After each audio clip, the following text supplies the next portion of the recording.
was reading through Reddit the other day looking at photography business questions, and I stumbled across some answers I just don't think you should follow. Welcome to White House Studios and my photography business channel. This channel is all about supporting you to help you grow your photography business, and our mission is to improve our beloved photography industry. And if that's for you, well, then make sure you subscribe to this channel, hit the bell icon so you're notified when I upload a new video. I was wandering through Reddit looking at photography business related questions, and honestly, some of the answers are not too good. I also have to give a lot of people credit though, because there are some excellent answers to many people's questions within Reddit. So the Reddit community is pretty good at answering questions because the best answers to the questions do get upvoted and lead to the very top of the list. But that is not always the case. So I thought I would clarify some of the common themes that I see in many of the questions. And there are many of them. Maybe I'll do another video like this in the future. If you like this video, be sure to let me know in the comments below and I'll put up some more related. But let's get into the first question. Client wants me to shoot a party but thinks my price is too expensive. What should I do? Hey, I have a video on that exact topic that's doing pretty well, but I want to answer it this way. Well, no, wait a minute. Let me show you the answer that I don't think is quite right. They asked for a price and you gave one. If you go back with a lower price, they will just think that you were overcharging them in the first place. This was a rather common answer, walk away, and many photographers would give that advice. Walk away from bad deals, walk away from bad contracts and people who don't have the budget or see the value in photography. And I totally get that, I totally appreciate that. However, not every photographer has the luxury to do that, but there are things you can do. In this situation, the person was asking for a $150 budget. Now, $150 may not be enough for 2 hours of work, but you can always come back and say, how about $200 for an hour and a half? Or if all they have is $150, you could say, well, then maybe for an hour I can be there for $150. But here's the thing.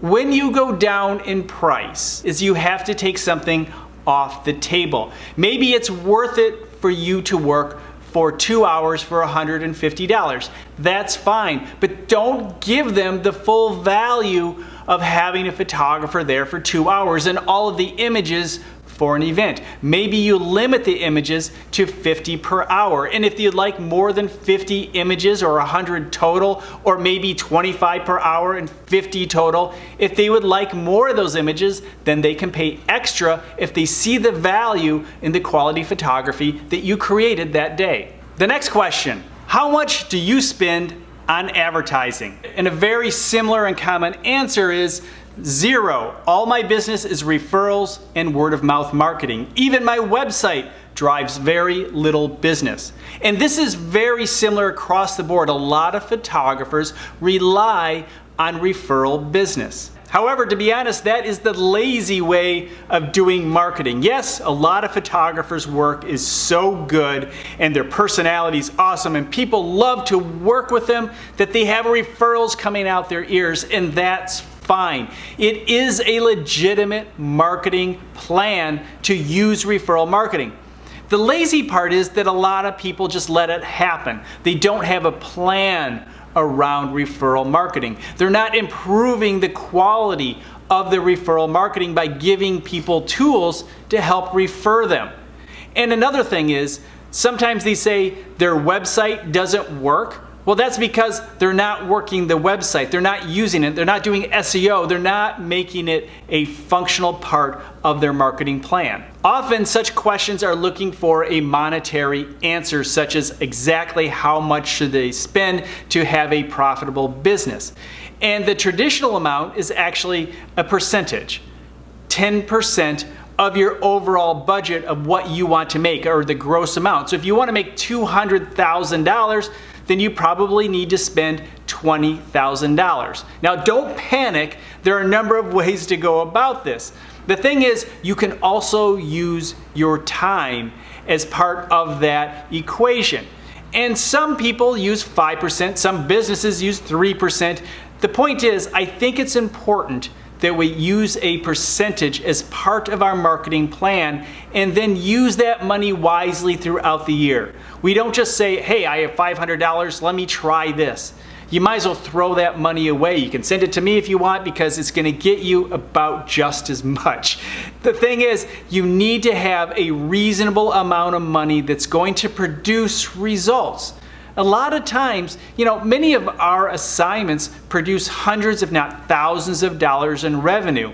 Yet we want to give somebody $50 and expect the return of thousands of dollars. The thing is, you do need to understand what a positive ROI is, return on your investment is. However, if you can spend $1,000 and get $2,000 back, that's an excellent investment. Anybody would do that.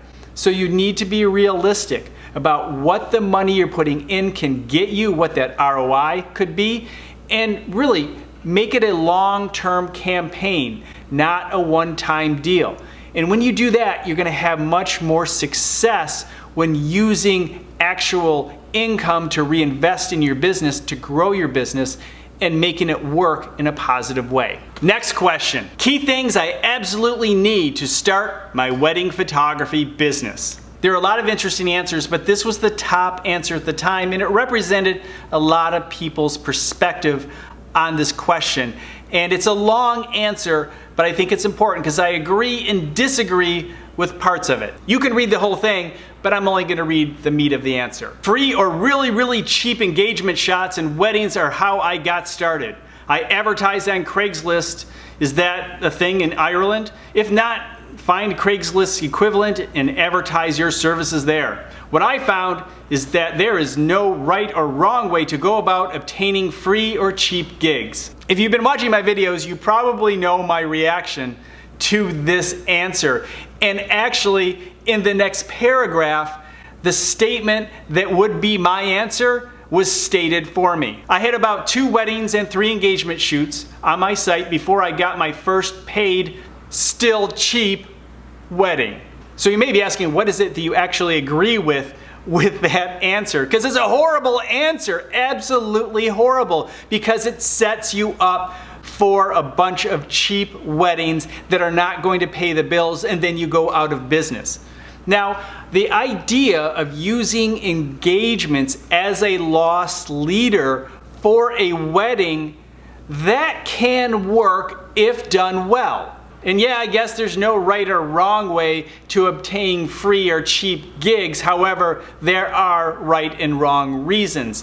And the wrong reason is to think that it's going to help your career in the long run. As I always recommend, if you're going to do things for a lower price, let people know what your full price is and the value they are actually getting. So if they refer you, they let people know of your full value and not the cheap rate. And maybe you can give the next person a discount. Maybe you gave them 50% discount, you can give the referral a 40% discount. It doesn't always work that way. You have to work through the idea of how you're going to use your loss leaders in the beginning. However, the bottom line is you have to have a plan that leads you to a higher paying opportunity, not a default low cheap paying opportunity because you used your advertising and marketing energy on finding free and cheap opportunities. Here's a bonus question on Reddit that had no answer, so I thought I'd answer it. When to go all in and be a photographer full time? A lot of similar questions that I saw on Reddit were from people who had friends and family telling them that they have a great eye and they should become a full-time photographer. Now, I did see a few people who said, I have friends and family telling me that I have a great eye and I'm getting referrals from other people to do photography. There is a big difference. Having a good eye is extremely common. A lot of people have a good eye. What is rare is that people believe in you so much that they are regularly referring you to other people. That is the sign that you should go all in as a photographer. If people like you so much that they're willing to stake their reputation on the line by referring you, You've got something. You have an opportunity. That is the sign that I would use that you can go all in. Hey, I'll see you in the next video recommended for you.